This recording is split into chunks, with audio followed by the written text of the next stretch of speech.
आबादी पहुंच गई साडा ते बिजनेस तो सारा ਉਹਦੇ ਨਾਲ ਰਿਲੇਟਡ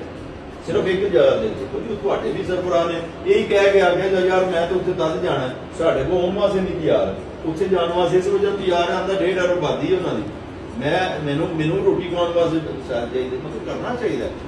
मगर ਤੁਹਾਨੂੰ ਇਹ ਜ਼ਰੂਰ ਜ਼ਿਹਨ 'ਚ ਰੱਖਣਾ ਚਾਹੀਦਾ ਹੈ ਕਿ ਅਗਰ ਸਾਡਾ ਈਮਾਨ ਨਾ ਬਚਿਆ ਸਾਡਾ ਇਸਲਾਮ ਨਾ ਬਚਿਆ ਸਾਥੀ ਉਹਦੇ ਉੱਤੇ ਲਿਆਦਾ ਇਹ ਸਾਰੀਆਂ ਜਿਹੜੀਆਂ ਨੇ ਲਾਸ਼ਾਂ ਹੀ ਨੇ ਇਹਨਾਂ ਦਾ ਕੋਈ ਵੈਲਿਊ ਮੁਕਾਮ ਨਹੀਂ ਇਹਨਾਂ ਫਾਇਦਾ ਨਹੀਂ ਇਸ ਕਰਕੇ ਸਾਨੂੰ ਚਾਹੀਦਾ ਕਿ ਇਹਨਾਂ ਚੀਜ਼ਾਂ ਤੇ ਇਤਫਾਕ ਨਾ ਕਰਨਾ ਮਗਰ ਹਰ ਬੰਦਾ ਅਮਲੀ ਤੌਰ ਤੇ ਜਿਹੜਾ ਤਿਆਰ ਹੋਵੇ ਕਿ ਯਾਰ ਮੈਂ ਜਿਹੜਾ ਨਾ ਇਹਦੇ ਵਾਸਤੇ ਕੁਰਬਾਨੀ ਦੇਣੀ ਹੈ ਠੀਕ ਹੈ ਇੱਥੇ ਉਹ ਕਾਲ ਦੇ ਦੀ ਇੱਕ ਬੰਦਾ ਨਹੀਂ ਨਿਕਲਦਾ ਯਾਰ ਨਿਕਲੋ ਦੇ ਤਦ ਹੋਣਾ ਕੋਈ घर बैठे तो कुछ नहीं ना ਤੁਸੀਂ ਇੰਨੀ ਦੇਰ ਤੱਕ ਆਪਣੀ ਜਦੋਂ ਇੱਕ ਚੀਜ਼ ਦਾ ਪਤਾ ਲੱਗ ਗਿਆ ਨਾ ਤੁਹਾਨੂੰ ਕਿ ਇਹ ਸਹੀ ਹੈ ਜਾਂ ਗਲਤ ਆ ਉਹ ਤਾਂ ਸਭ ਨੂੰ ਪਤਾ ਲੱਗ ਗਿਆ ਜਾ ਕੇ ਵੋਟ ਤਾਂ ਹੀ ਦੇ ਕੇ ਆਏ ਨਾ ਜੀ